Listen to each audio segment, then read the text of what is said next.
everybody to us. Yes, I am Barbara Scott. This is Rafe Chase, Brian Lohman, Regina Saizi, and our musician, Jim Shelby. All right. And you have some other members here, right? We have 4 other members. Diane Berry, Stephen Kieran, Reed Kirk Rallman, and Paul Killam. Okay. In our lovely studio audience. So nobody's going to get upset now. Right. No, right. We could fit all 8 of us on this stage. We built a special stage, by the way. You guys are breaking in our new stage, which is great.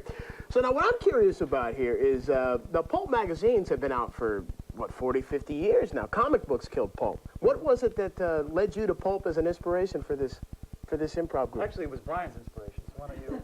Well, it seemed like that was the starting place for a lot of the genres that took off into different formats, that they were the first ones to really make popular entertainment affordable and available to everybody in westerns and science fiction, crime, horror. All of those were pulp formats that are now television shows and comic books, like you say. So that was the seminal breeding ground for this American popular culture thing.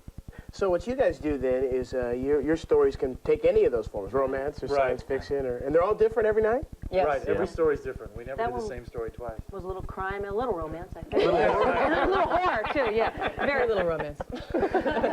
Well, so you rely a lot on the audience to do what it is that you do. Yeah, they give us the starting off point by giving us the title.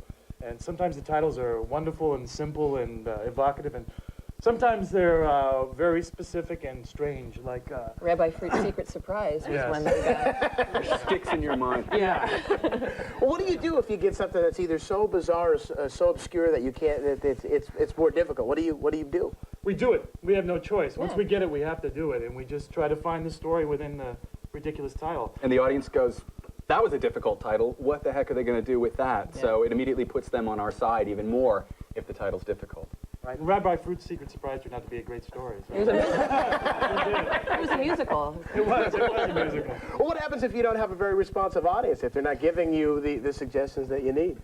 Our narrators intimidate them. And We have ways. Yeah. Right. You guys have like a cult following here in the Bay Area. Who are your fans exactly? It ranges. We've had kids as young as 5 and 6, and up into as old as the old guy that was on the balcony tonight. It was. We get a lot of college-age kids. Yeah, a lot of The college. Stanford improvisers are good, solid support for us. They come and see a lot of our shows. I heard they dress up. Yeah, they do. And a lot true. of actors, too. We used to perform late nights, and they wanted to come and see some show after, and so after their shows, and they'd come and see us. We have a lot of respect for the actors in town.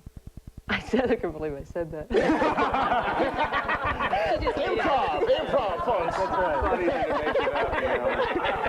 Well, the thing is, though, that actors look at improvisation as like an exercise, just a way to loosen up and get their mind working. Well, a lot of it, because a lot of what you do in training for acting is improvising, because it helps to keep you present. What we do, we prefer to call spontaneous theater, where we're making up the theater, but we're not doing it as improv games. We're creating full-length narratives and full-blown characters in the moment. So we do serious stuff, we do comic stuff, we just kind of do anything we want. What's the trick to improvisation, or is there a trick?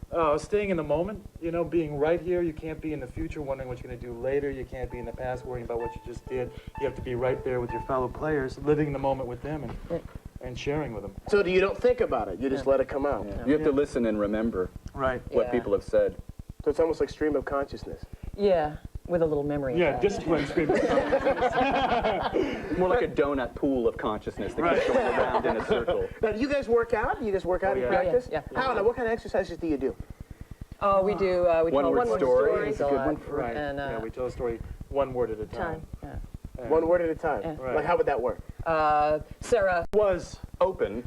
for anything.